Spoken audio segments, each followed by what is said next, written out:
Let's start again with Dennis Wilder, who will be our lead speaker. He will be the first speaker. Then we have Wei Shi from Appalachian University here in North Carolina. David Wu, again from New York University. From New York University. David Lindsay from the Council on Foreign Relations. Vita Golod from Chapel Hill as well. And Kaiser, another person from Chapel Hill, another specialist from Chapel Hill, and from Sinica's podcast. Then we have our respondents, Jason Moyer from the Atlantic Council, Klaus Becker from the Zeitgeist Foundation, Leah Thome from that well-known company AI Data, Mark Kennedy from the Wahba Initiative, New York University, Robert Gerber from the think tank Presidency and Congress, and Michael Cunningham, again a scholar from Taiwan University and formerly the Heritage Foundation. Let's start with David Wilder. Dennis. I'm sorry, Dennis Wilder. What's getting reading? It doesn't matter what you call me, just call me. So we are definitely going to have differences of opinion on this panel on the subject of China and AI and the U.S.-China competition to win the AI race. Really, this is a fascinating case study in two different economic models. The Magnificent Seven are pouring enormous money, $700 billion into AI infrastructure in the next couple of years. China's big four, that would be Alibaba, Tencent, ByteDance, and Baidu, are only putting in about $24 billion, but given government money, it's about $100 billion. And one of the questions is, will a government-led approach by China's work as well as our private sector dynamic? They, of course, can mobilize incredible national resources. They can mobilize energy resources. The government-private partnership ensures that you have a coordinated approach. Our system is much more, as we always are, chaotic. We have a competition between our companies. They are not going to be working together. They're going to be working against each other. On the other hand, Silicon Valley is filled with amazing, innovative people. And so who will win? I'm betting my money on the United States because I believe in capitalism. I believe in capital markets. I believe in a system of winners and losers, and I think the dynamic is on our side, but I'm not going to bet a huge amount of money on that. China's problem today is chip manufacturing. Huawei's best chip, the Ascent 910, is 2 generations behind NVIDIA's Blackwell B200 chip. NVIDIA's processing capacities are 6 to 7 times Huawei's. I do not know why Jensen Huang keeps saying that China is up to speed with us. There is no data that shows that China's chip manufacturing is anywhere near the American. I follow what Gina Raimondo, the former Secretary of Commerce, recently said, which is our goal should not be to try and trip up China in this foot race, but rather that run faster than China. That the way to stay ahead is to stay ahead. The way to stay ahead is to work harder, more efficiently, more capably. And if we do that and we invest the resources, I think we stay ahead in the AI game. So the goal should be to keep the edge in innovation, not use export controls. I do not believe in export controls at this level. They don't work. What we have found with NVIDIA chips is they're being smuggled through Malaysia, through the Middle East. As long as NVIDIA is exporting to the world, you are not going to keep it out of Chinese hands. Also, Chinese companies can use supercomputers. They can rent space on computers in Johor, Malaysia, and other locations. They don't even need to bring the chips in to do some of their AI work. But my final point that I want to make is that comes from an article by Tom Friedman on September 3rd, 2025 in the New York Times, where he talked about the AI nightmare. We have got to be able to work with the Chinese. Somebody asked earlier, what area should be working on the Chinese? We and the Chinese. This is number one in my book. And the reason is that we have to ensure that AI devices can only be used to advance human well-being. We cannot allow non-ethical controls. Think of the idea of weapon systems that have no human in the loop. Think about your nuclear systems without a human making the ultimate decision. Think about fighter aircraft where the decision is left to the algorithm to decide on a target. We cannot allow this. Moreover, the most scary thing is in AI, there may be a super weapon. There may be the new atomic bomb in the AI world. And Kissinger wrote a very good book on this subject. Others have talked about it. We cannot allow this technology, which is tremendously powerful and will do great good for humanity, I have no doubt, to control us. And therefore, we and the Chinese, the two who will advance the AI age the fastest, we really have to find a way to work together. Thank you very much. Let's go on to Kaiser. Let's follow the sequence on the program. Sure.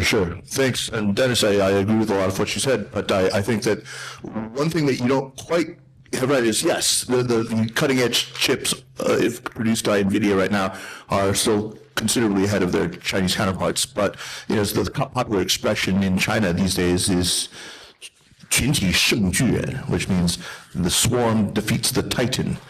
And when you have a lot of them, and especially right now where you have Chinese, the government now subsidizing data centers with half-price electricity or even free electricity, which China has in abundance, right? I mean, everyone knows with these very modern grids and and copious amounts of increasingly green-generated electricity. It's a gigantic advantage. I mean, in addition to all the things that you said. So yeah, maybe they're using Huawei Ascend chips in the data centers, but they're saving money and getting the same performance, even though the chips themselves are not nearly as energy efficient. If you sit in Washington right now, or you sit in Silicon Valley, what is the conversation around AI about? It's about, the mad dash for AGI, for artificial general intelligence. It's about, comparison between these different models. It's still very much predicated on these closed models, and they're starting to talk now about open. But it's very much focused on the race for AGI. It's a very different conversation than what's happening in China. In 2017, China put out its first national AI strategy. That was in an era where we were still talking about image recognition. We were still talking just about, relatively simple things. This is before the era of large language models, before the era of generative AI. These days, though, if you look at what China has put out this year, their AI Plus plan, they're not like the United States. They're not focused right now on developing frontier models, which, let's be frank, whoever develops the frontier model, the rest of the world, especially China, will have it in no time. They don't need to spend that money. So what are they focusing on? Something which ultimately is much more important: diffusion, in how Chinese enterprises, how Chinese ordinary mom and shop businesses will implement AI, how they will use it. How everything from humblest textile factories all the way up through aerospace and the military will actually implement AI. So they put out this thing with 6 different categories, everything from healthcare, elderly care, and including the spread of AI to the countries of the global south.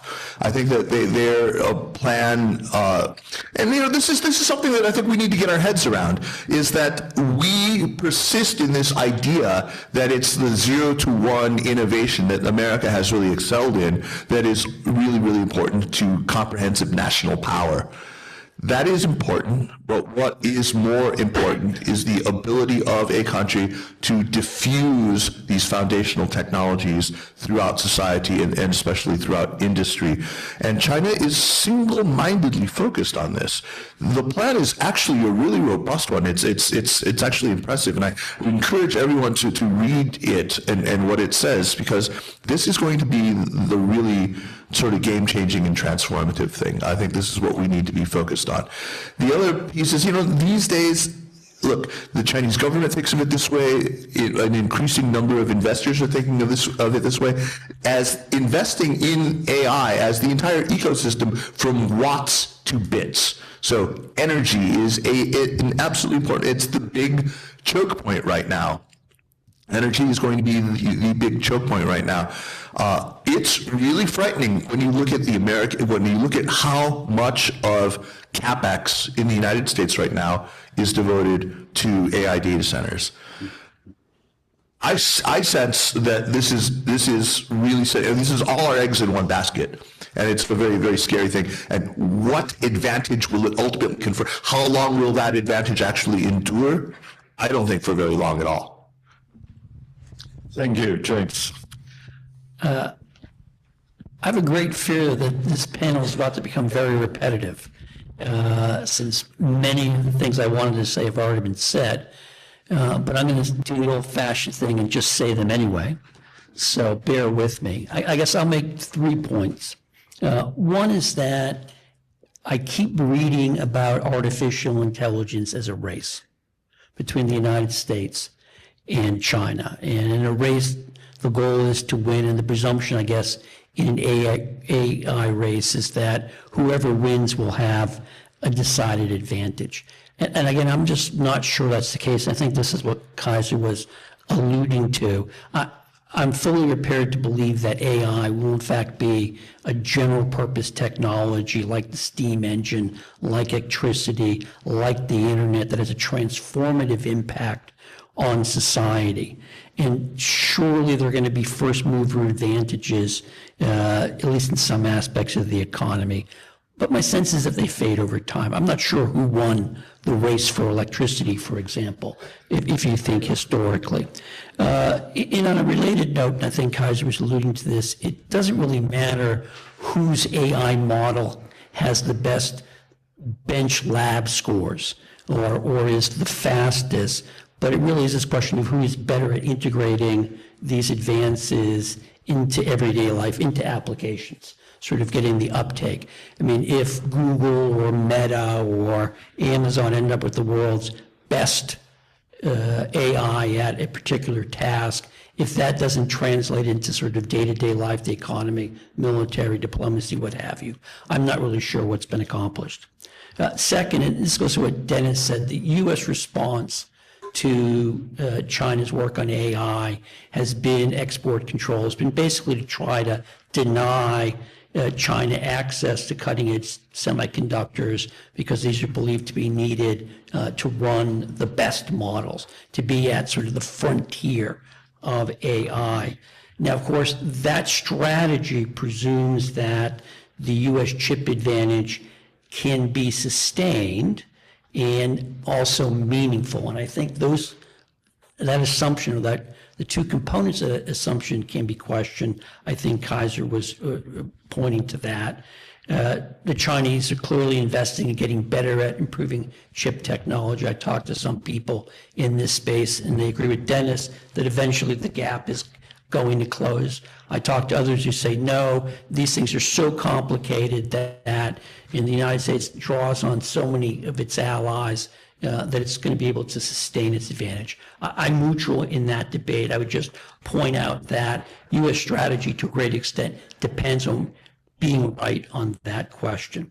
And I would also note that, again, I don't understand AI at all. I talk to people who at least claim to know AI, and they begin to say, yes, having great chips is terrific, but necessity can become the mother of invention, and you start looking at techniques that may be just good enough, that may not require you to be operating at the edge. But again, getting back to what Dennis talked about in terms of integrating into life, being good enough is going to be more than enough to be successful. And again, something called a linear reduction technique. Can't explain it, don't know what it means, but apparently it's one way to beat the chip constraint. Third point, and I think this gets lost in the conversation about AI, is that it's not all about technology. It also is about people, and it's about power.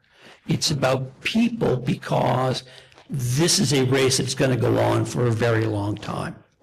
And the United States, I think, has to ask the question whether it is going to be able to sustain sort of the body of work that it needs. There's an old joke sometimes that said that China draws on 1.2 billion people for its scientists. The United States draws upon the entire world. And I think that is now coming into question as to whether or not the world's best and brightest are going to come to the United States. I understand there are great riches, venture capitals and deep capital markets, the great schools, but if you think you're not going to be welcome, if you're not going to be allowed in, that could be sort of the golden goose that Americans actually slay. The flip side of it also is, and Kaiser referred to it, is that if you're going to run these models, they require a lot of electricity. And if you were to sort of do a map of, or a graph of how much the United States adds to its electrical grid in a given year, it's like a gently rolling incline. If you look at China, it is, yeah, it is just wow. I mean, the Chinese are adding vast amounts of electricity. They're subsidizing. And I'll just bring it home to politics. We just had an election earlier this month in several states where the incumbent parties didn't do terribly well. Democrats did better than expected, in good part because they ran on affordability. And the biggest complaint many people have is that their electricity prices are going up. That is not likely to change given these data centers that are drawing vast amounts of electricity. At the same time, the United States has a real problem building out electrical systems, adopting modern transmission systems because of the permitting process. Because it's not that somebody in Washington, D.C. can decide, yes, we're going to upgrade the electrical grid, here's the money, go do it. You discover it's incredibly hard to do. You got to get the federal government, all of its various agencies. You got to get state government. You got to get local government. You got to get county government. And so in that sense, we could get in our own way. And so I think when we think about AI, it's much bigger and more complex than simply picking up the Wall Street Journal and hearing, gee whiz, NVIDIA just came out with another nifty chip, or Meta just did something that hadn't been done before. Thanks very much. Vita, Golod. So Ukraine, I'd like to talk about Ukraine again because it's a case study. And of course, we have our aspiration to become the EU member, but talking realistically, it will take probably 10 years to become the EU member. So China still plays a big role in our economic and political life, and we have two agreements with China. One is a strategic partnership from 2011, and another is Treaty of Friendship and Cooperation from 2013. And until now, both sides call each other as a strategic partners. And of course, ordinary Ukrainians doesn't want to hear about like 5 principles of peaceful coexistence or what is really like Chinese diplomacy in the United Nations. They need real results. They need really anything what could bring peace to Ukraine. So Zelensky really cautious, careful when he speaks about China or toward China, and it's really understandable because China can live without Ukraine. Can Ukraine live without China? No, hardly. And I can give you 4 key points why. And the first one is trade. China is still largest trader partner of Ukraine. Ukrainian farmers are eager to increase sales to Chinese market, but trading with China is a political tool. China acts really slow when it's not in China's interest. Number 2, Huawei, talking about technology and AI. Huawei plays critical role in Ukrainian infrastructure, Ukrainian telecommunication system, working closely with Minister of Digital Transformation, providing testing of 5G or online public services. So we have all public services in our smartphone, one app. We can do like easily get married or even divorced just from our smartphone. And another point, working with businesses, it's also Huawei. A smart solution for logistics, for healthcare, for energy system, for education. Huawei is everywhere. So yesterday, Madam Ambassador mentioned Sony Ericsson or Nokia. They tried to compete with Huawei. They failed.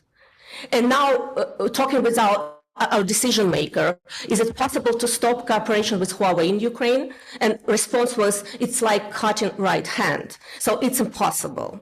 And number three, actually, our energy system. And probably you all know that Ukrainian energy system was heavily destroyed by Russian strikes.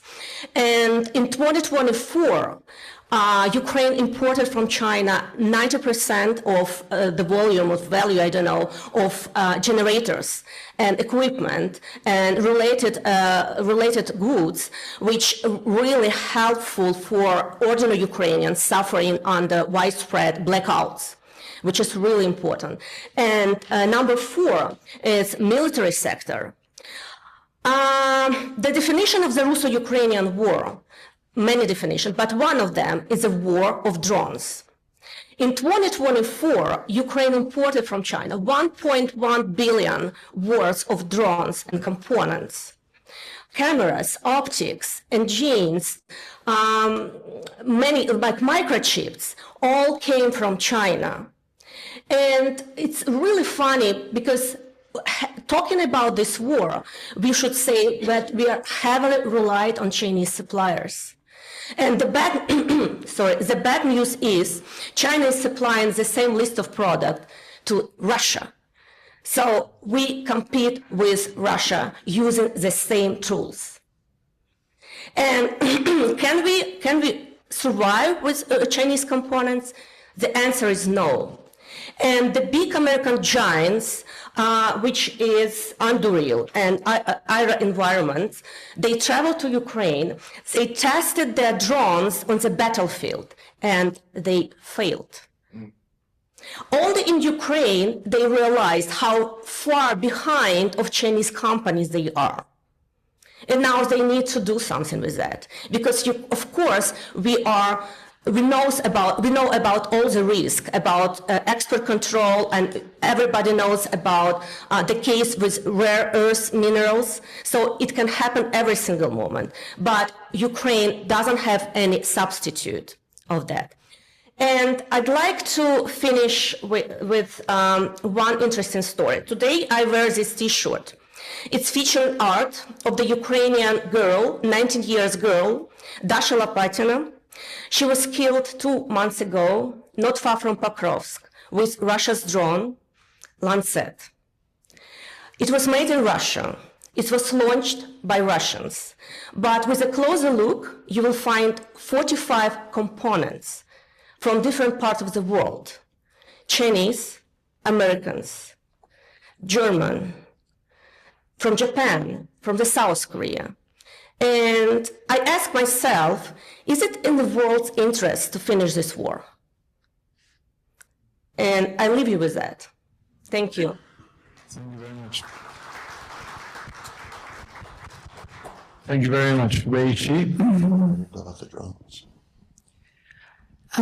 Thanks for this great opportunity to listen to all those wonderful talks and different perspectives. Okay, this session is about technology. Now my speakers already, talked about, what's AI and the disruptive technology going to make impact on the society. I just going to twist this topic a little bit backwards, thinking about who is going to supply the technology. That is the human talent, right? So then my topics assigned to me will be talking about the future talent migrations, all right? Before I started, I wanted you guys to think about like questions, okay? Is this talent competition going to be a zero sum globally?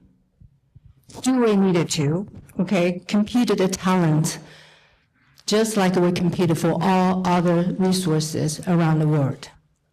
So question, think about it, is that if you are, like we got quite a few younger generation here, if you are like a younger generation, you are at 20 years old, 5 years down the road, where do you think that you're gonna work?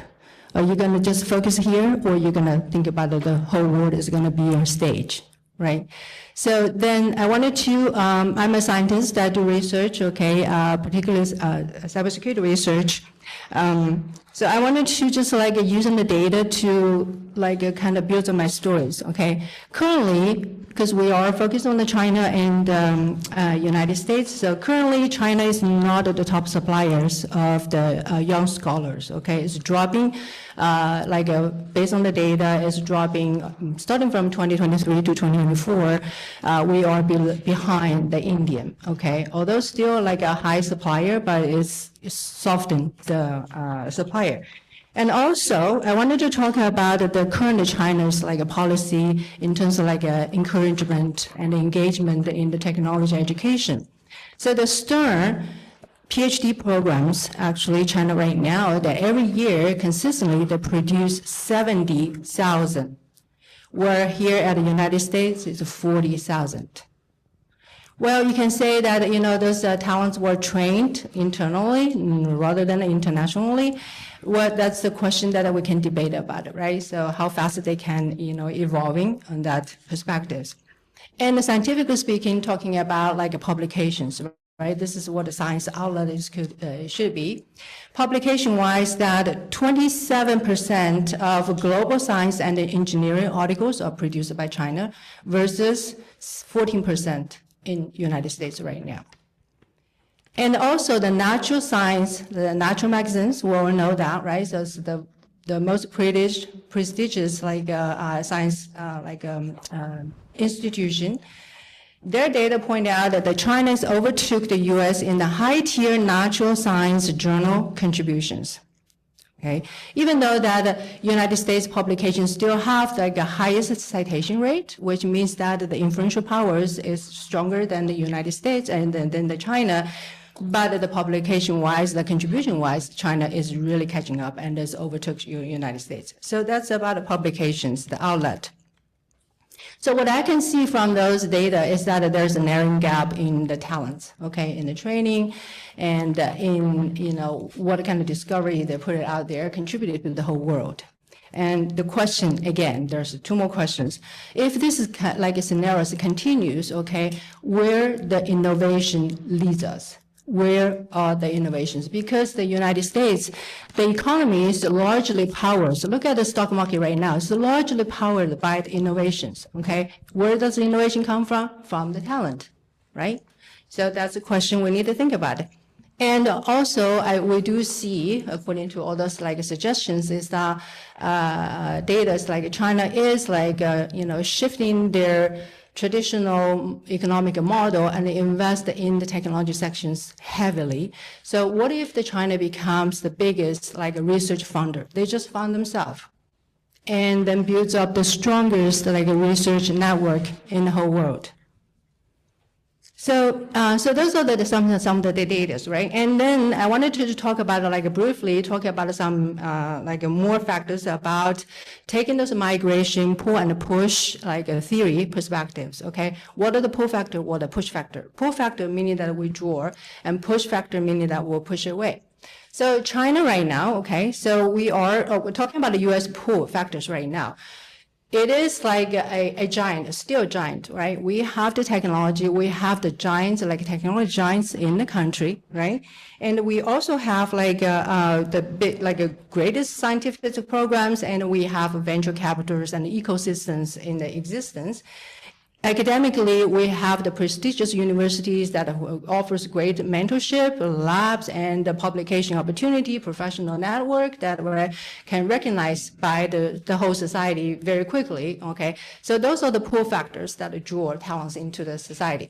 However, the current administration, which put a lot of like those pull factors at a danger, I would say. We all know like, there are policies that, like China, like 2025, May 2025, they have like a visa revoking, like just target at Chinese students, right? So it's created a lot of like chaos. And also there's a new H-1B visa policies that require the employers to pay 1,000, like 100,000, like a fee for that. So push away. In China, which is totally opposite, okay? So China is, just launched the K visa, meaning that there are young talents that can just apply for the K visa, but it's on the STEM field, okay? They don't need to even have like employment, like letters to show that they have the support. They can just apply, prove that they can contribute to the society. And also the national strategy is changing a lot by focusing on the technology and disruptive technology, specifically. So those are the pull factors. Push factors from China, we all know they have very strong political control. There could be some like research interventions, which is out of control, like research control as well. So those are the well-known push factors. So I just wanted to put out those like questions out there that we think about, how are we going to make the innovation sustain and still remain an innovative power of the whole world, and how we're going to, get the sustainability, that is a talent. We needed to think about the policy from that perspective. Thank you so much. Thanks very much indeed. Thank you. David? David, you. Well, I want to start on saying that, first off, I want to clarify Gen AI and machine learning AI. I think most people kind of confuse the two or put it all together. Gen AI is obviously your ChatGPT plus kind of models, it's self-generating, et cetera. While machine learning is really black box advanced statistical models, right? So, as someone who's probably maybe the only person in this room who's probably published an article in AI using AI in papers, I would say that that's a big differential. I think people misconceive it. There's a lot of talk among our panelists about the breakthroughs, cutting edge, as well as applicability and adaptability aspects. And from my perspective, as a financier and advisor to some of these VC funds and these companies, these startup companies who do this, it's about how do you actually extract money. Right now, it's a big arms race with a lot of billions putting into something we have no idea that will actually be successful. So all these data centers, I live in Data Center Alley, as they call it, in Northern Virginia.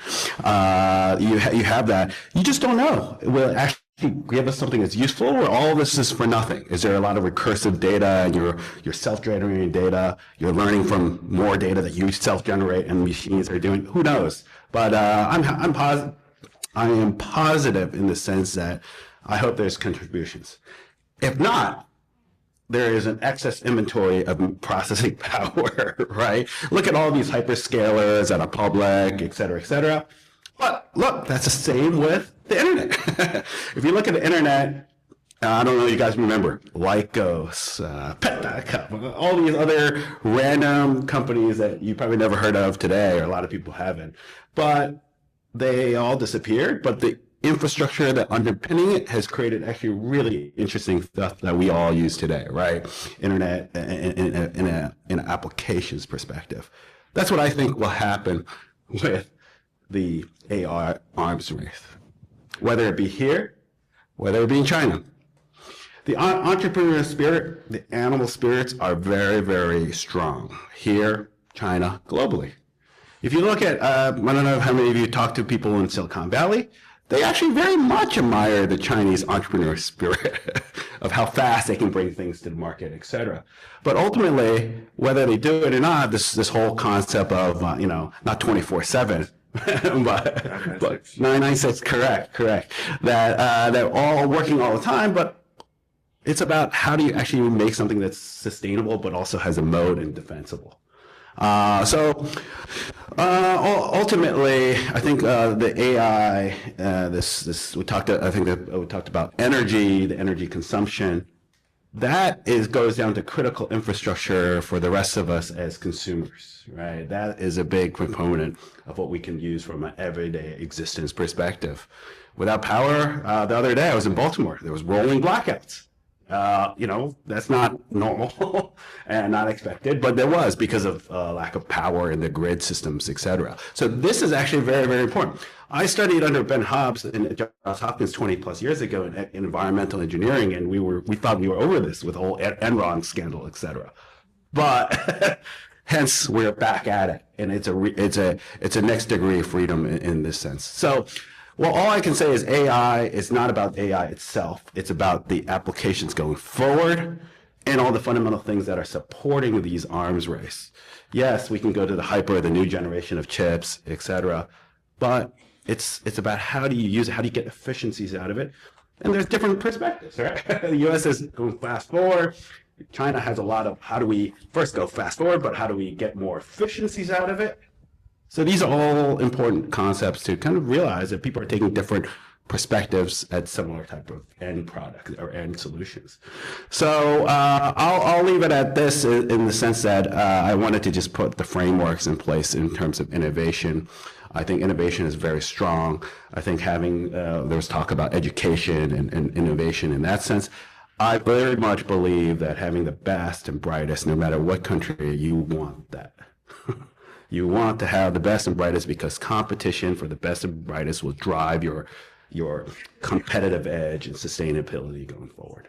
So I'll leave it there. Thank you so much.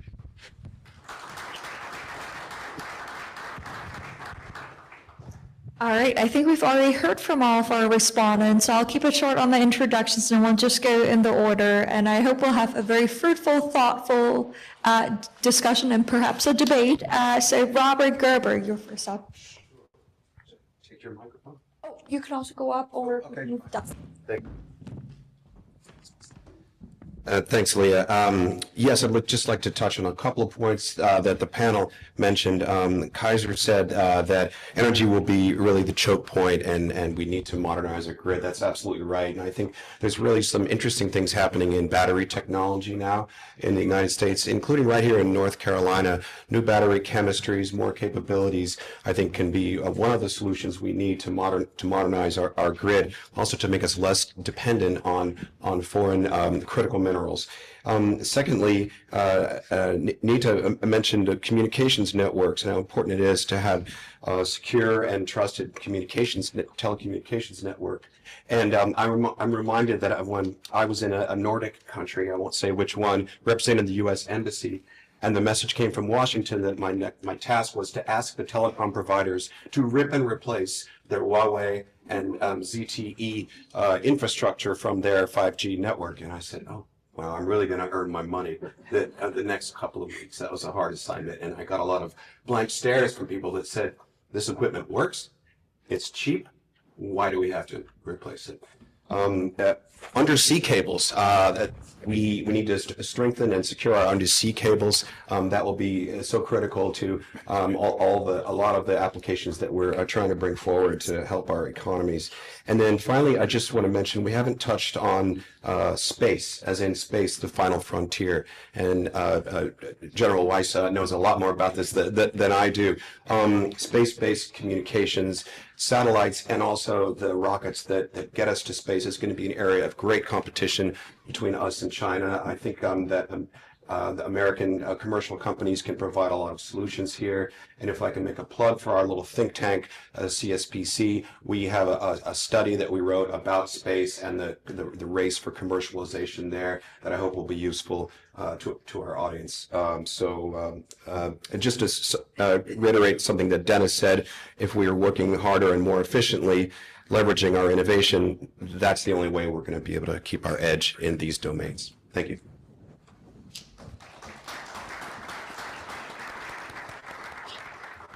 Thank you. Next up, Mark Kennedy.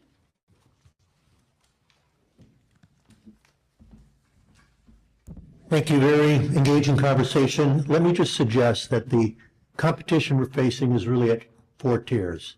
The first is who gets the best technology.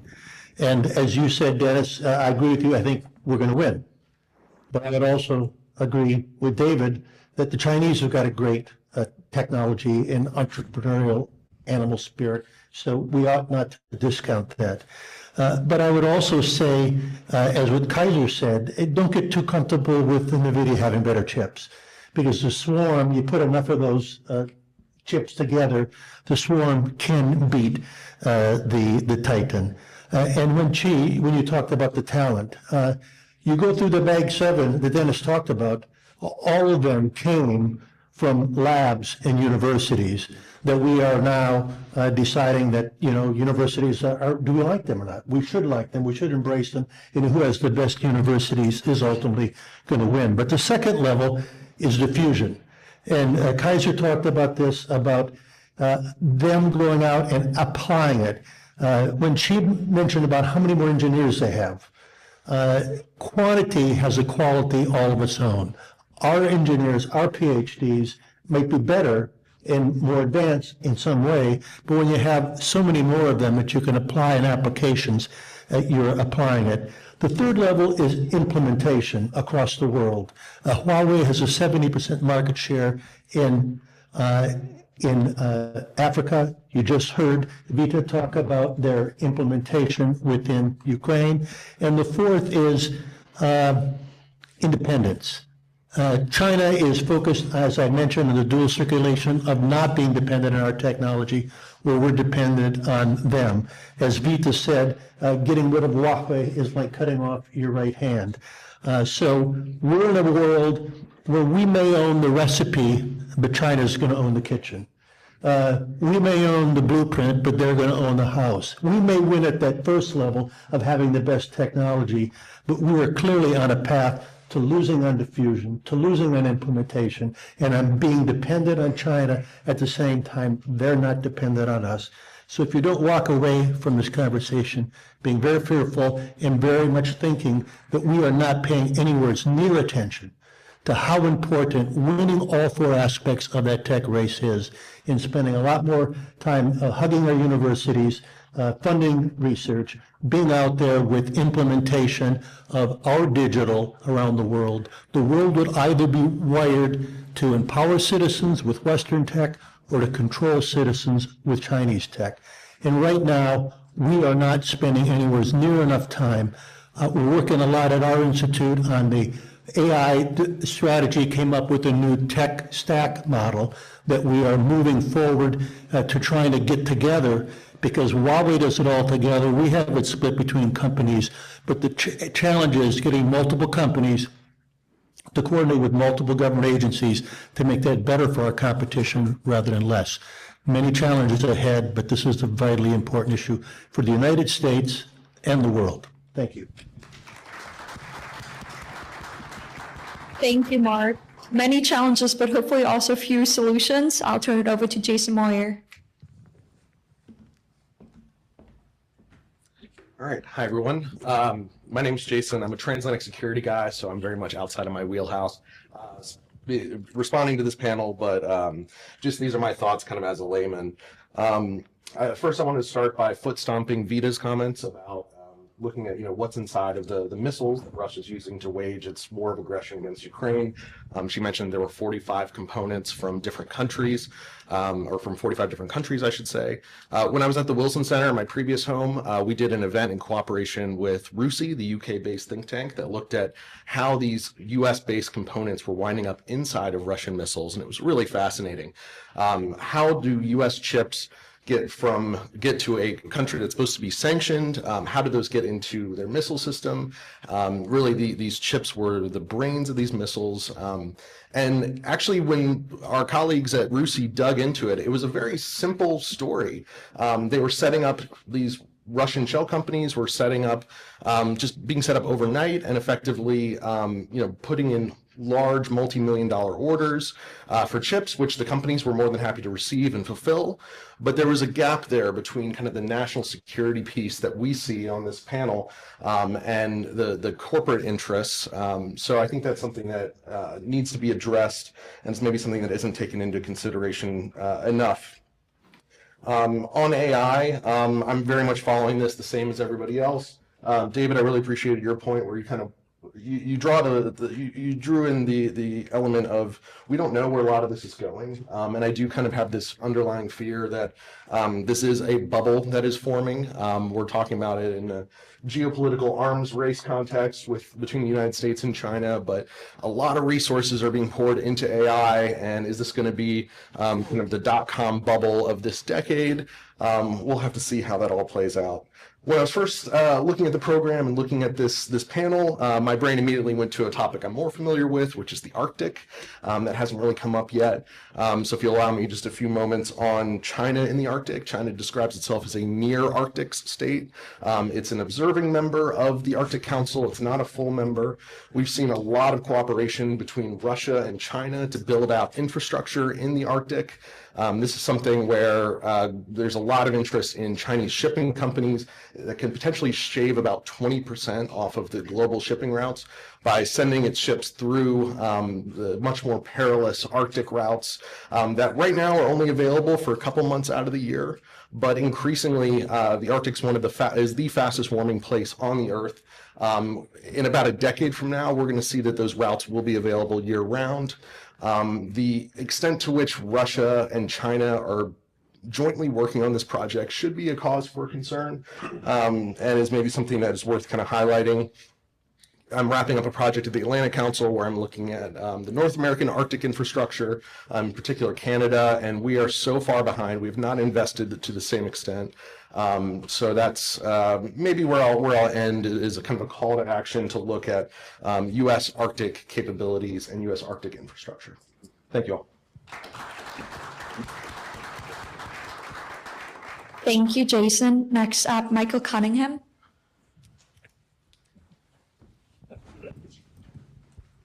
All right, thank you. This was, I'm also not an AI expert, so this has been a fascinating panel. Just a couple thoughts, mostly related to what Wei was talking about, but some other people mentioned it as well. Personnel. Personnel is really essential, and Wei talked about a lot of the push and pull factors, which I think were important. The fact is, we're losing a lot of a lot of scientists, a lot of tech talent to China. It seems every day I read in the news about a renowned tech expert from the U.S. who has moved back to China. And you know, the question is, how do we reverse this? I have been asked by a lot of people in other countries, well, when will the U.S. wise up and do like a reverse 1,000 talents program, referring to China, one of China's many talent programs aimed at getting top talent from around the world to move to China? And the answer is, unfortunately, that's a highly unlikely thing for the U.S. to do. I think it would be the right idea. But in the past, we haven't really needed it because we've drawn people here to our universities. But, you know, there are groups, I don't know if everyone has encountered these groups, but there are political groups in the U.S. very actively seeking to ban Chinese scientists and Chinese students, even, at least STEM students, from studying in the U.S. STEM programs are under immense pressure not to admit Chinese students. And some of them, I understand, have stopped admitting Chinese students. It was mentioned already that Chinese students are, I mean, significantly lower numbers are coming to the U.S. It's still the second largest source of students in the U.S., almost 100,000 behind India now, based on the last figures that I saw. But when it comes down to it, we want the best and brightest, no matter where they're coming from. This isn't a plug to admit more students from China to the U.S. We shouldn't be excluding anyone if we want to stay ahead. So the arguments I hear is that we don't know if they're spies or not. Okay, I guess that would apply to everyone. And the other one is we train them here in the US and then we send them back to China. Well, that's sort of our visa law. If they were to go into the visa line and say, well, I want to stay in the US and build up America's technological supremacy, no, sorry, this is a non-immigrant visa. Denied. That's just the law. And so I hear people all the time, well, you know, if they legitimately want to stay in the United States, then we should let them here. Well, no, that's not what our law says. You know, I guess I would just posit that China gets U.S. technology not because it has Chinese students in America, but because it has deep pockets and it's willing to pay for it to get it legitimately or illegitimately. And then it's really able to innovate. And so it innovates on top of what we have. And if we want to create a firewall between our technology and China's technology, we better make sure the best technology is on our side, I would say.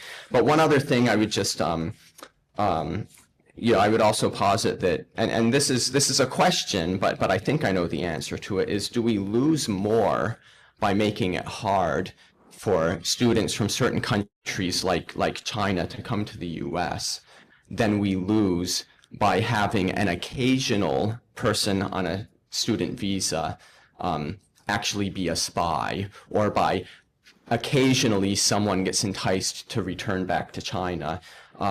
Stay rates for PhDs are extremely high. Even higher for Chinese students than most others. And so that's just some food for thought. Really enjoyed the panel. So yeah, thank you all for that.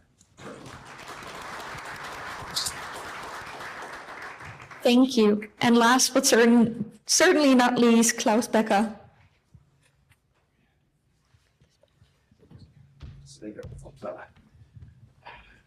Thank you for the privilege of being the last respondent here. Thank you for your help to get up here. Let me express my admiration for Vita and for Jason, how they managed, you know, to narrow in a symposium which is about artificial intelligence and China, to narrow their subject down to their specialism, to Ukraine and to Arctic. You know, that reminded me a little bit of the joke of the student of zoology, you know, who was he studied everything about worms. He was a specialist in that, and he just gambled that the final exam would turn out all right.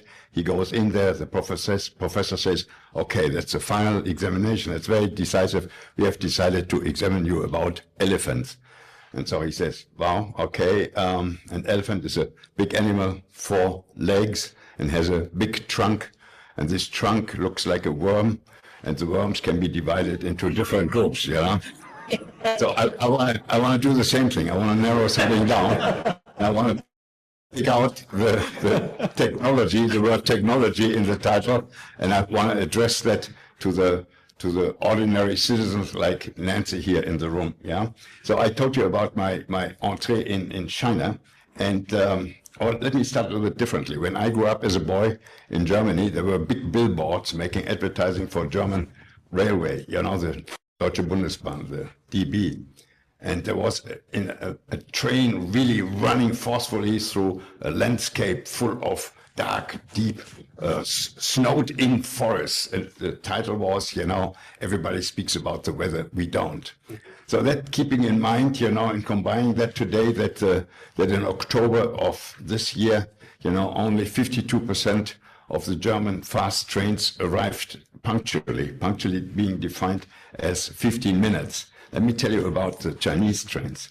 So I am in the Kempinski in Beijing, which is my headquarters.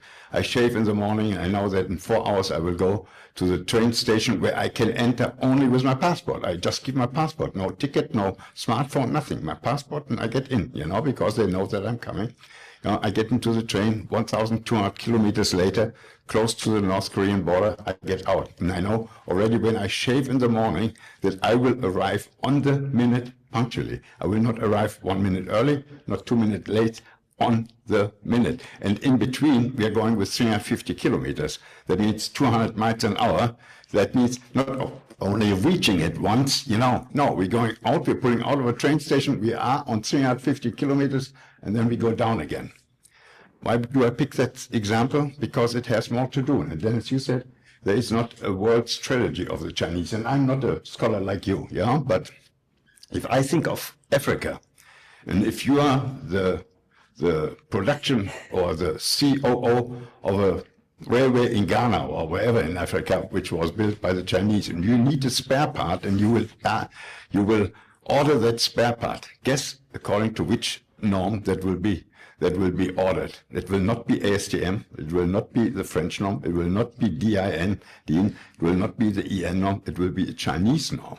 Because we allowed it that they spread their system all over Africa. If you see, and Kaiser, you mentioned that, you know, that if you show a world map today where the countries which have China as the main trading partner are colored red, and the other ones, you know, who buy from Europe and North America are blue. Guess how this map looks? It's all over red. It's not only red around China, all Africa is red. That's 3 minutes, huh? Thank you. I just want to make sure that I can finalize my thought here, yeah? So only very few, even in South America, you know, it's mostly red nowadays because we slept, we missed the chance, the big chance, you know, the transatlantic, the TTIP, you remember that, the TTIP failed. You know, that would have been the key, you know, to organize it. And we have also a value system where we're not putting just a railway in and say, listen, look, now you have to pay for that. No, we can go in with our value system. We can establish apprenticeship programs. We can educate the people and get them close to us in that way. So yesterday evening, there was a couple of remarks of General Brown, and he said, look, we missed the boat in many countries, but there are still some countries left where we should try. And I think we should try. Can I make a last remark? I think we do sometimes stupid things. You know, we say in the first Trump administration, we said 25 or 30% on all products from China. We have a very nice car manufacturing very close to Charlotte where I live, you know, that's BMW. They produce 1,500 cars a day. 75% are exported. So two things which Mr. Trump wanted, manufacturing here in the country is done and it is exported. It supports the trade balance, yeah? So, okay, 30% on China. We are thinking we are the big cobra and now there is a little mouse and is afraid of us. The little mouse is not afraid of us. The little mouse says, okay, 25% on all cars from the United States. Stupid thing is the X3, the X5, which the Chinese love so much, is only produced in Spartanburg, yeah? Now they have to pay 25%. They say, no, we don't do that. That's too expensive. BMW is also not a stupid mouse. They say, okay, if then we take that manufacturing away from Spartanburg and we produce it in China. And in the meantime, you know, BMW in China is the largest plant. It's not anymore Spartanburg in South Carolina. What I try to say is we should be a little bit wiser with our decisions and be a little bit circumspect. Thank you very much. Thank you.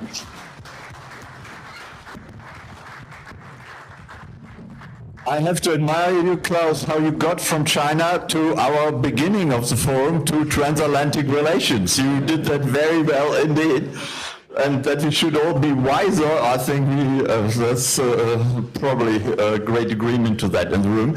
We have a few minutes left for final questions. We have another exciting panel here with lots of specialists. Let's get this gentleman here. Yeah, hi, I'm Jim Sundgren. I'm a PhD student in history here at UNC. Part of what I study is the way the PRC responded to the embargo in the Cold War. and the way that it innovated under the pressures of the American or the Western embargo. And I see some parallels with the export controls on Chinese chips. And so or the export controls on chips. What I'm curious is, this strikes me as something that's been pretty bipartisan. How do we explain the stickiness of export controls in Washington? What are the consequences, do you think, if we continue to persist in viewing export controls as the primary way to deal with U.S.-China competition on issues like AI? Thank you. I'm happy to. Dennis. I've dealt with this in the U.S. bureaucracy, national security bureaucracy, for 30 years of my life. And here's what makes this so sticky.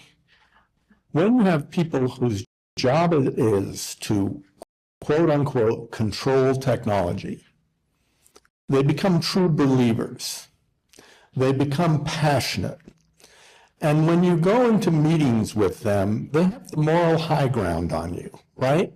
They're protecting the United States, and you who are arguing against the export controls are protecting China. And so you end up in a very difficult position, and they use every tool at their disposal to say, if this technology gets to China, the world will end. But the problem is their list of those goes on and on and on. So Mr. Sullivan's famous small yard high fence turns into a very big yard and a huge fence. And it is a dynamic that we have within the American bureaucracy that I have not found a way to break through. And I think that's really what it's about. I'd say the consensus is starting to crack, though. Would you agree? The consensus around this is starting to crack, though. I mean, as you mentioned, Gina Raimondo, who was in charge of commerce. No, I think people are starting to realize, particularly with the stories in Wall Street Journal and other places that show you can't control the technology, that you can write all these rules, but BIS at Commerce is way too small to do this job. Gina herself complained about that she didn't have the resources to do, the on-site inspections and the rest of it. So it's impractical. Weaponized independence clearly is a two-way street now, or it's a multi-directional street. It's no longer a unilateral weapon in the hands of the United States. Thank you. The lady, Prabha, yeah.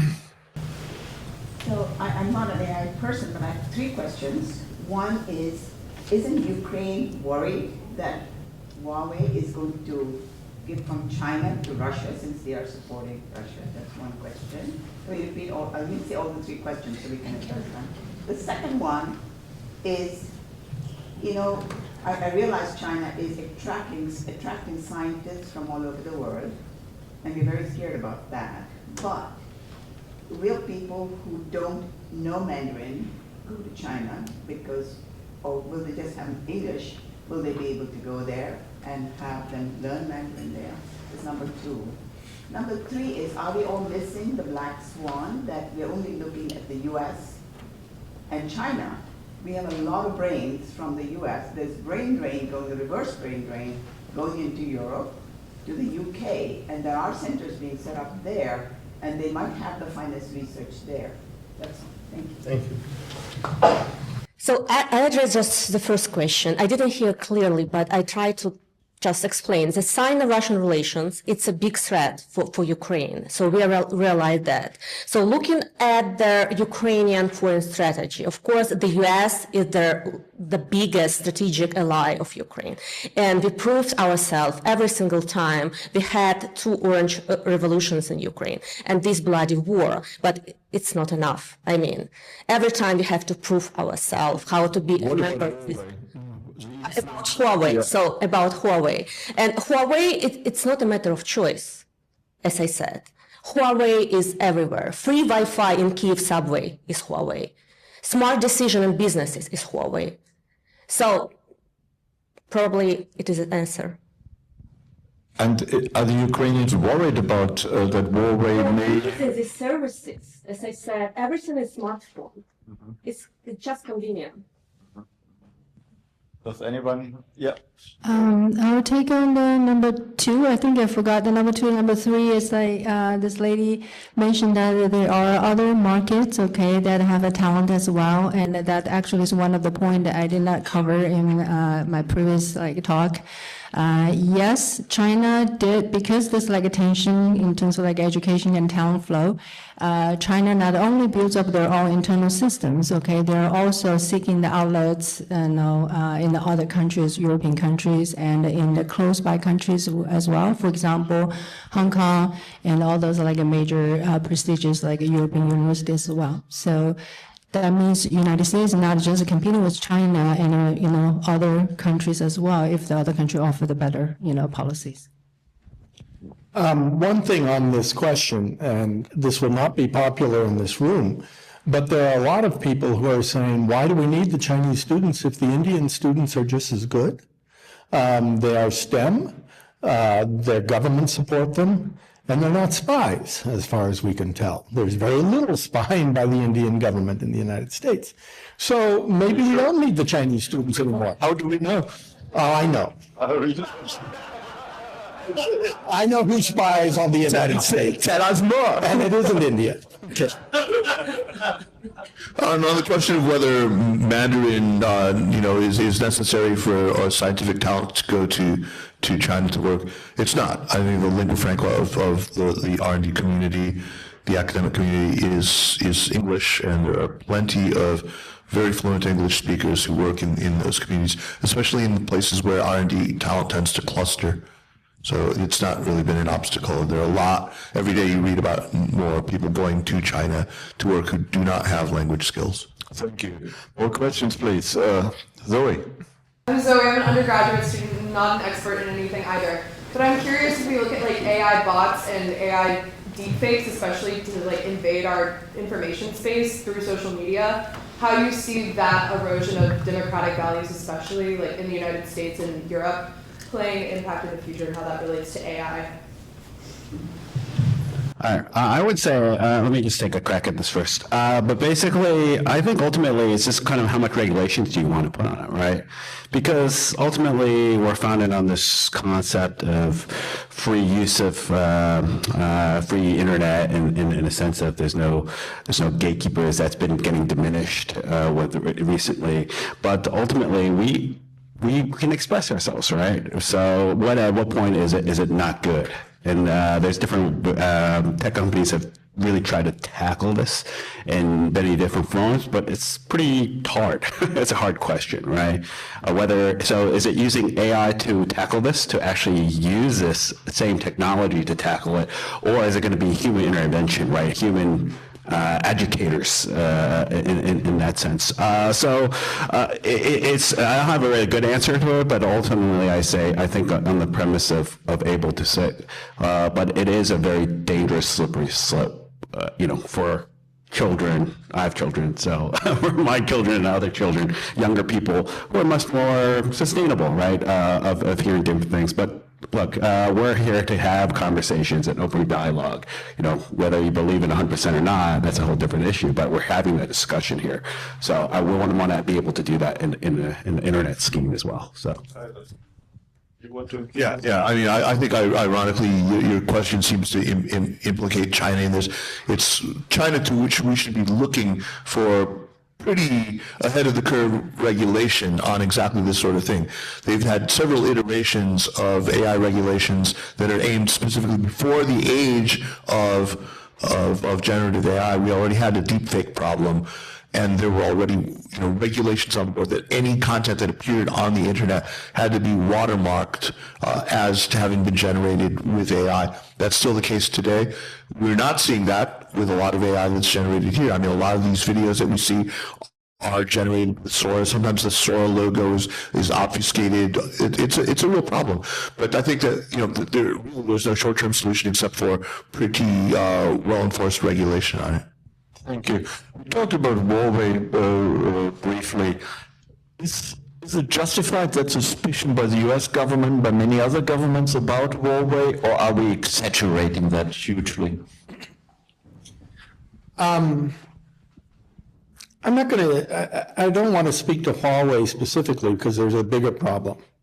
And that is the Chinese government, through programs that have been labeled Volt Typhoon and Salt Typhoon, are attacking U.S. infrastructure, attacking U.S. telecommunications in a way that we have never seen before. It is massive. It is the People's Liberation Army, it's the Ministry of State Security, and it's the Ministry of Public Security. There are two goals. One is espionage, and I will tell you they are coming through our telecommunications against our senior leadership over and over again, against people in the White House, people in the State Department, people at Treasury and Commerce. And unfortunately, our telecommunication systems were built for efficiency and speed and not for security. Your phones are not secure. Nobody claims. AT&T doesn't claim your phone's secure. Nobody does. And so, and then with Volt Typhoon, that's Salt Typhoon that's doing it for espionage. Volt Typhoon is using it for a new Chinese strategy, which says in wartime, to break the morale of an opponent, not just the United States, you bring down systems. Maybe Chicago Airport doesn't work all of a sudden. Maybe pipelines stop working. Maybe water systems stop working. The idea being, at least in the forward edge of the battlefield, in Guam, Okinawa, places like that, you would do it. But if the war continued, you might actually go after systems in the continental United States. And this is a real issue, and one that American companies are being driven crazy by at this point. But would the United States not have similar capacities regarding China? Of course. And that's why nobody is trying to stop it. They stop each other's water systems working. Right. But again, this is one of those areas like AI where we don't have guardrails, where we are not in conversation with the Chinese as to what in this new world is fair, what is dangerous. Because think about it, you take down all the traffic signals in New York, what's going to happen? Take down the hospitals in New York. I mean, some of this is pretty crazy. And we're not having that discussion. So that's another area where we need confidence building measures. Thank you. Any minutes? I will add a little bit on that. I think the gentleman mentioned that, it's a regulation matters, right? So in terms of regulation, because I do cybersecurity, like research, I teach cybersecurity as well. The current regulations basically majority of them are generated within the United States. So we're using this as a standard to do the assessment. However, EU also is a very important regulation generators. Okay, so there are only few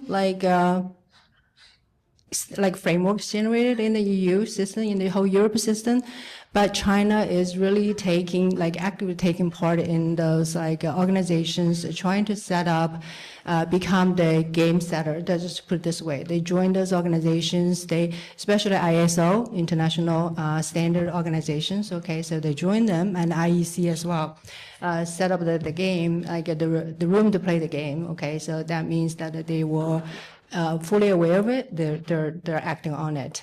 In terms of attacking, and they all have the systems or pretty sophisticated, and unfortunately I won't be able to show you the map. Okay, they're doing it to each other all the time. Okay, it's not just United States and China and all over all the countries as well. You can see there's a live stream of how the attacking happen and what kind of viruses they're using. So it's just fascinating. So. Thank you. All right. As I was listening to Dennis speak, I'm reminded that I go to so many meetings these days where I feel like I'm being immersed in a Robert Ludlum novel in terms of the ways governments can reach out well beyond their borders to influence things. And I'll note that Dennis talked about Salt Typhoon and Volt Typhoon they in many ways are just old-fashioned cybersecurity problems. They're not particular to AI. I do think when we look at AI, one of the clear things is that artificial intelligence can enhance intelligence operations in a positive way. You can consume vast amounts of data and find patterns that may be revealing, including determining who is a spy. But obviously, that may be good for you, but it can also be bad for you if your opponent can do it likewise. And I do think to the extent the Chinese continue to pursue trying to gain cybersecurity advantages, AI turbocharges everything. It makes it much easier, for example, to find flaws in software that you can exploit. But I want to close going back to the question the young woman asked originally, which is about democracy. And I think one of the things here, one of the concerns people who do this for a living, I'll do a plug for my podcast, The President's Inbox, since I just did it with a person who just left the Biden administration who did this work at the Office of Director of National Intelligence. What they're greatly worried about is the ability to use AI in influence campaigns, misinformation or disinformation. Because what AI effectively lets you do is to test messages very quickly and to engage in micro-targeting. And again, my colleague Josh Kurlansik wrote a book on China's global media offensive, and his sort of takeaway was that it was really kind of clumsy, ham-handed. Well, that was 2016. Today, it's not so clumsy because with AI, you can do sophisticated audience testing. And so you're not trying to reach Americans writ large. You're trying to reach not even an ethnic group, but particular people within that group, maybe living in a particular city or state or location. And that's a real problem to go back to the democracy issue, because democracy rests on the presumption that people have access to good information. What if we end up, and I would argue we're headed in this direction, may already be there, where the information environment is poisoned, where people believe things that aren't true because they're fed to them, because AI is able to generate, figure out who's susceptible to certain messages. Maybe it's because of what you buy on Amazon.com, or what books you read, what TV shows you watch on Netflix. I think this is a very dangerous world because it's very hard to know it's happening. And even if you know it's happening, it is extraordinarily difficult to figure out what you're supposed to do about it, short of prying phones out of people's hands. And I don't think that is going to happen, given how attached we've become to a device that did not exist 30 years ago. Thank you. Brave new world. More questions? Andrew. So as AI increases and there's concerns about that's going to take human jobs, but also as a lot of countries, particularly in East Asia, like Japan, Korea, and China, deal with demographic issues, is there any kind of like middle ground where increasing AI actually helps with those demographic challenges as opposed to increasing like unemployment and societal impacts of that? Yeah, very much so. I think that if you look at the AI Plus program, two of the areas that they really focus in on are, well, one is on elder care, and another is on areas that actually seek to use AI to address demographic challenges right now. In other words, like if you have AI to help the child care industry, you're going to hopefully remedy part of the problem. So that's part of their thinking right now. But, you know, maybe the other demographic challenge is, of course, in the labor force. And it's funny when sometimes I'll hear people, you know, doom speaking about the imminent demographic collapse of China and how there won't be any you know, workers, and at the same time talk about, oh, you know, China's industrial robots are too numerous and they're going to put all these Chinese out of work. Do you not see how these sort of fix one another as issues? Yeah. But in Japan too, right? I mean, we're seeing the same thing happening. I was going to say, the question is always the framework of, are you looking from a cost perspective or a growth perspective? I think this is a mindset, both a mindset issue as well as a practical issue, right? So most people think of AI as just cutting, but is it really kind of geared towards improving other returns on investments? So the growth element, so therefore, is it going to help the unemployed youth, for example, or other aspects? Thank you. We're coming to the end. We have, let's say, a couple of more questions, and then we'll end this roundtable. Please, Jack. Yeah, I'm Jack. I'm an undergraduate. We talked a lot about talent flows without also looking at capital flows. The vast majority of Chinese personal savings is deposited in state-owned local banks, which in my opinion don't have any incentive to take on risk or the skill set to minimize that risk and maximize returns. So the question is, how can we expect the Chinese to compete with the US if they don't have the equivalent system to pool capital and distribute it to where it gets its highest returns? And kind of with that, where do we have the assumption that, you know, we have the consequence of that, but then the counter argument is, well, that they're more effective at dissipating the application of that technology. How do we expect a central authority with constrained information to be more effective at that than a market system? I'll address the first part first. As an ordinary citizen, you have very, very few choices of what you can actually invest in, right? So you can invest in the stock market, right? You can put it in the bank, and you can invest in your own businesses, really. Those are really good until you become accredited and get bigger and more sophisticated. Well, actually, similar. If you think about it in the U.S., it's actually similar, right? We have this accredited investor rule by SEC, et cetera. But to your point here is, that's why actually, if you look at the stock market demographic in the U.S., is much more institutional investors who are driving the show and making big movements. Whereas in the Chinese stock market, it's a lot of grandmas and individual people who are, making punts one way or the other. You see big volatility swings, et cetera. So ultimately, the question is a return? The banks have never historically been good, right? The interest rates has always been lower from a deposit savings perspective vis-a-vis growth in your own businesses, growth in some of these other aspects. So that's where the entrepreneurship comes in. So but ultimately, the question is, can they open up other factors, other investment opportunities? And this is where the whole internet has come in with some other aspects that's there.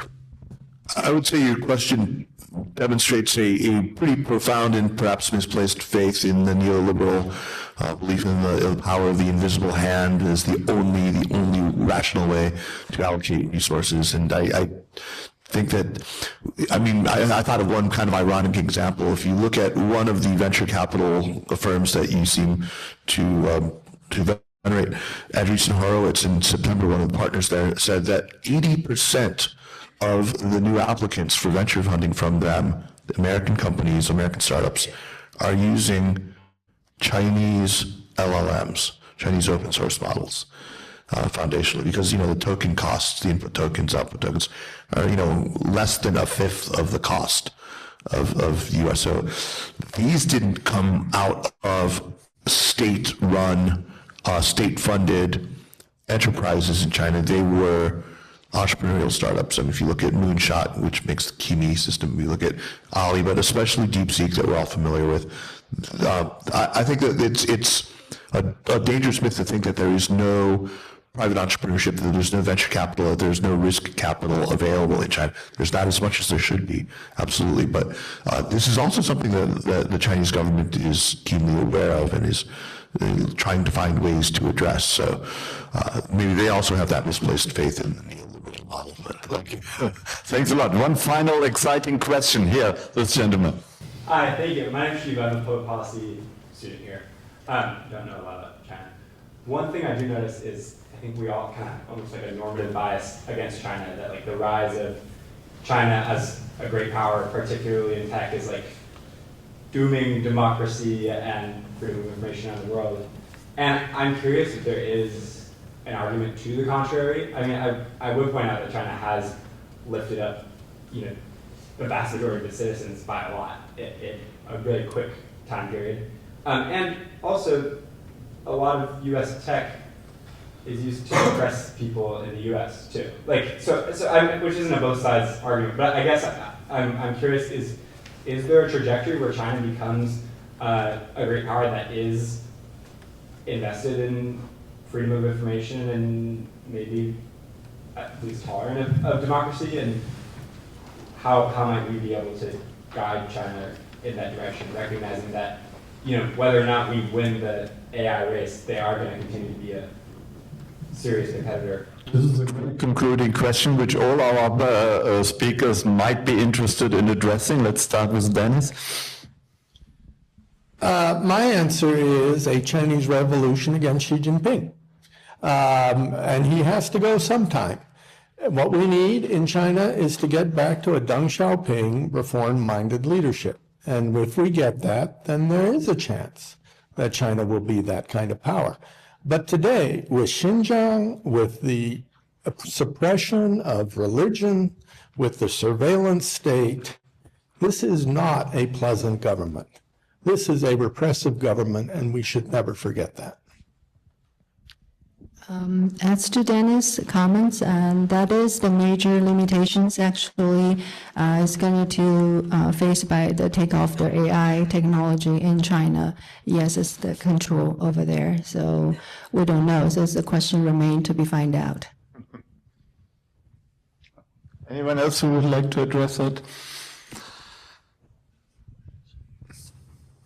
Maybe the final word to you, James.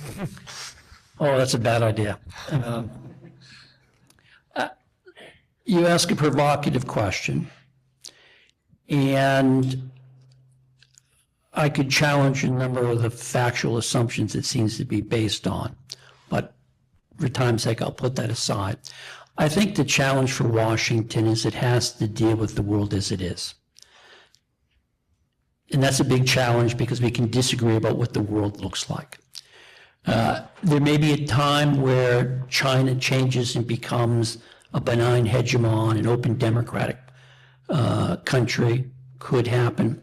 I will note that American policy from the 1990s forward was predicated on the notion that through this neoliberal market, through globalization, would create, in essence, these golden handcuffs that would lead China to become more open, freer, and more willing to follow American lead.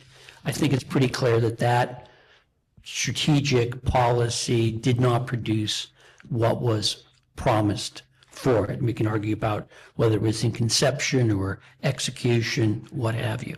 But I don't think going forward that the Chinese Communist Party is going to give up authority easily, regardless of whether Xi Jinping stays or goes. And I do think that the Chinese government has interests that are inimical to those of the United States. And I think it's important to recognize that. By the same token, it's important not to demonize China, to make China the source of all of our ills, or to find monsters to go out and do battle with. And I think that's the real challenge of diplomacy, to find out exactly where are we, where is the opportunity to find accommodation, to be able to have diplomatic, economic, and military strength sufficient to take advantage of that. And that's a big challenge, and it's very hard to do.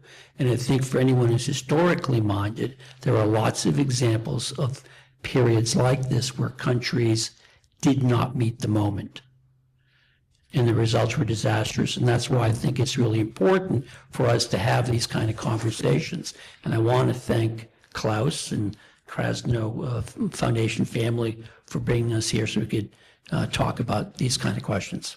Thank you very much.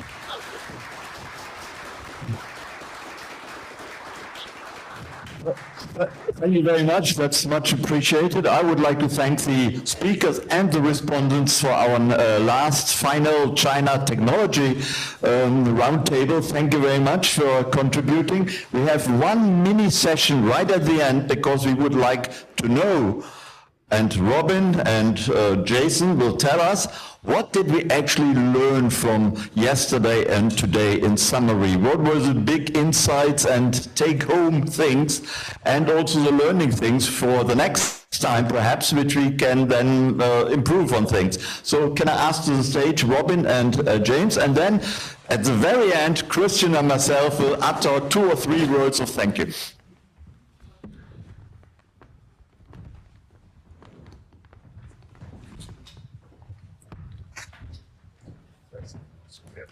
Thank you. Thank you. Okay.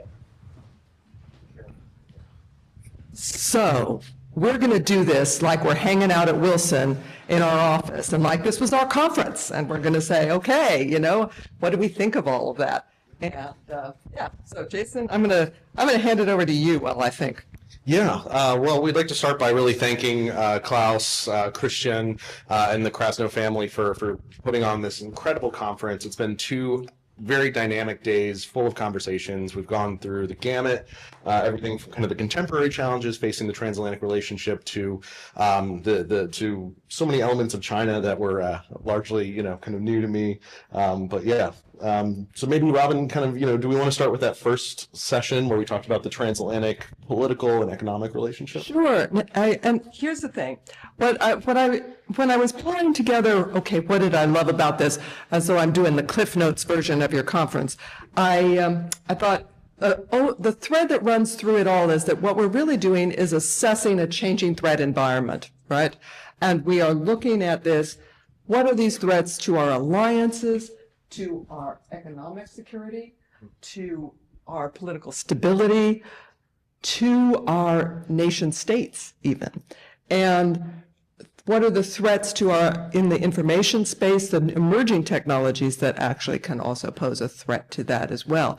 And we also looked at the relationships that we have that are maybe existing and historic, and the ones that we need to build, and the ones that we need to look ahead to changing for more strength and deterrence of threat in the future. So those were the threads that I saw in almost every discussion. On the first panel, we really looked at, you know, this was the whole marriage discussion for y'all that missed that one, okay? Where we were looking at, okay, the transatlantic relationship, how's the prenup? How is it holding up after 80 years? How are we behaving together as allies and partners? What are the difficulties that we see ahead? And really, I thought that this is where a lot of input from our colleagues from Romania and Poland was very valuable for us, because we were able to really look at how this has had impact on this part of the world, and how these allies are adding to our strength. I also found it interesting to have the input on the Western Balkans, which remains an area where much needs to be done in partnership as well. I think that our conclusion was that this marriage can be saved, but we do need to make sure that we are tending to it, and that we are evoking our listening skills, because we all in a relationship change over time, and sometimes we develop new skills and new priorities for our individual selves, right? And so in this relationship, we need to make sure that we are respecting those developments of each other, and ensuring that we are able to do that. And then, of course, it was into the real defense for the next one. Yeah, and you know, one of the other takeaways I had from that first panel was a number of the ambassadors highlighted that multilateralism is not an option. It's something that is vital for not only Europe, but so many countries that, you know, value the current rules-based order. And then, yeah, going into the second panel focused on transatlantic security, and this was another kind of theme that very much echoed across all the panels, was the value of alliances, the important role of our partners around the world. This was something that also the EU ambassador really highlighted in her remarks, where she talked about the EU's evolution as a security actor, talking about the extent to which the EU is now dominating kind of the global defense market. I thought that was really fascinating to dive into. Yeah, I mean, I looked at that discussion, at which I, of course, really enjoyed because there, so many people, General Weiss was offering us some insight. Jim Townsend, of course, was offering us insight on this. Our colleagues from Lithuania and Poland, again, looking at what this specifically meant. And I really thought what we were discussing was what is necessary for effective deterrence? How much do we need to do? What do we need to do? And I think that there were embedded in that were concerns about the unity of the alliance and the need to make sure that it stands strong and is responsive in the face of new threats and hybrid threats and so forth. And it also was so much a discussion on both parts of this of how the changed threat environment with Russia's invasion of Ukraine has really focused attention in a new way in the last 3 years or so. That is a change. The support for Ukraine is essential, and we need to make sure that we are factoring that also into our deterrence strategy for NATO. You already touched on Vita's discussion, but what were your takeaways from her? Yeah, I actually thought, she really, it's such a hard job being, I think, the EU ambassador in Washington. You not only have to constantly explain what the EU is to people, but you also have to distill 27 national perspectives into one. She has to cover everything from trade to defense. And I thought she really kind of walked that line very well, both, highlighting the kind of growing goods trade deficit with Europe that has been, that has gone back for at least a year now, predates the current administration. I thought that there were, she really highlighted that the EU is not only is scaling up, but is also speeding up in its support for Ukraine in meeting the current moment. I really thought she just did a great job of kind of encapsulating what a day in her life must look like, trying to cover all these different topics on behalf of all the member states. What I liked was in a very quiet way, she made a good case for the EU as a transatlantic partner, even when it's hard. Right? So diplomatic to phrase it that way. And but also, I liked the fact that she was talking about how the EU was changing from being a traditional peace project to recognizing, especially with Russia's invasion of Ukraine, that there is no peace without a strong defense capability, and how the EU is changing its defense industrial base. It was funny because we talked about all this stuff in the morning, and then we came to the afternoon's panel, right, which was about Russia and how that was as a threat. And I thought General Brown gave us a very good look at what was happening in Ukraine for that panel, and that we can all appreciate that. And that his remarks. I'm going to go over by 2 minutes. I'm just going to tell you that right now. I thought his remarks were also very focused on the importance of relationships, because that was a through line through the discussion, which also we got some very good information from General Weiss on, that what does it take? What do we need to do kind of across the board, looking at the whole threat environment? Mm-hmm. This was the subject of his remarks at dinner, where he's telling us, like, let's look all around at all of these threats that we need to face, and let's recognize that really crucial to that are the relationships that we build, not just alliances, but relationships. What did you think? At one point, it was referred to as the secret sauce of America's success. Apologies, I can't remember who made the remark, but really the alliances and partnerships are what make us kind of the envy of the international world. I think we brought up today how China doesn't have the same kind of network of allies and partners. We just talked briefly about North Korea and that kind of being it, but yeah. And I thought today's discussion on China and China and the rise of AI were just phenomenal, because they really made us think about how we are growing and looking into the future, and how we need to really assess coming challenges and threats. Not every technological development is a threat, but it can certainly be a challenge. And really, you had a remarkable breadth of expertise up here. I learned a ton. So with that, I'm going to give one last overarching comment and say that one thing that really struck me was throughout this, the clock is ticking, and it didn't take Jim Townsend's ability to tick, tick, tick along for us to all recognize that. And Phil, who couldn't be here because the clock was ticking for him in such a way that he had to race to the airport, he actually said to me, Robin, don't let him go without noting that truly this is a reflection, an inflection point, 2025.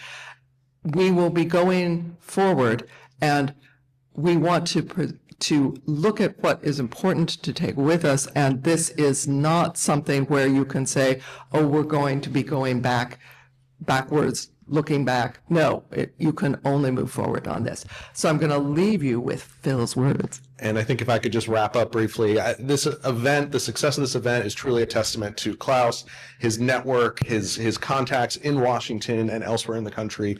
And this was such a privilege to be able to come down to North Carolina, to UNC-Chapel Hill, and to engage with students, which also the students deserve quite a shout out. Oh, let me do that one, okay? Please, yeah. Wait. Save your plus, because I'm going to bow this. Okay. Klaus's spectacular students.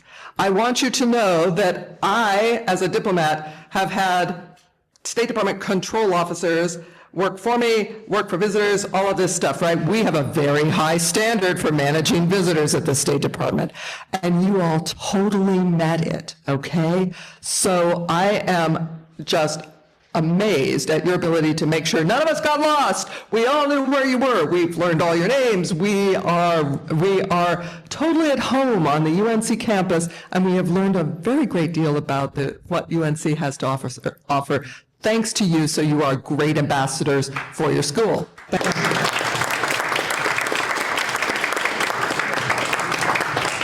very much. Thank you. Thank you very much. Just 2 or 3 words from Christian, who, without the Zeitgeist Foundation, of course, we couldn't have done it. And I will also say a few words, but first... No, thank you, Klaus. I just echo what has been said there. So it's really amazing day and a half. Usually, Klaus, what we say, if we don't say anything, that's enough of appraisal.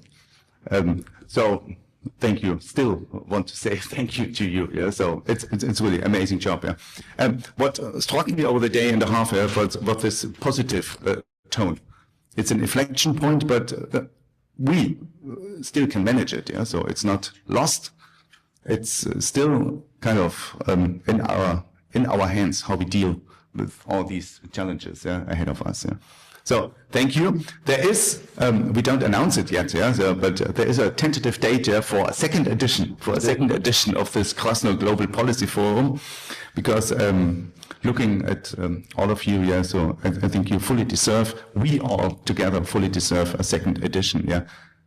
It's in Klaus' hands to timely announce a date. Well, the Zeitgeist Foundation generously said they would fund and help to fund another second forum in due course, and we thought April 2027 might be a good date, because that is after the midterm elections but before the next presidential election. So that might be an exciting year for us to talk about the future of America, future of China, and the future of the world. And the Zeitgeist Foundation and the Krasno Council, we will cooperate again, and hopefully most of you, all of you, can return and join us again. So keep that date in mind, and hopefully it will be realistic. We'll see. But thank you for the time being, for coming. Thank you for supporting Christian and myself. And lunch is being served, so to speak. Thank you very much.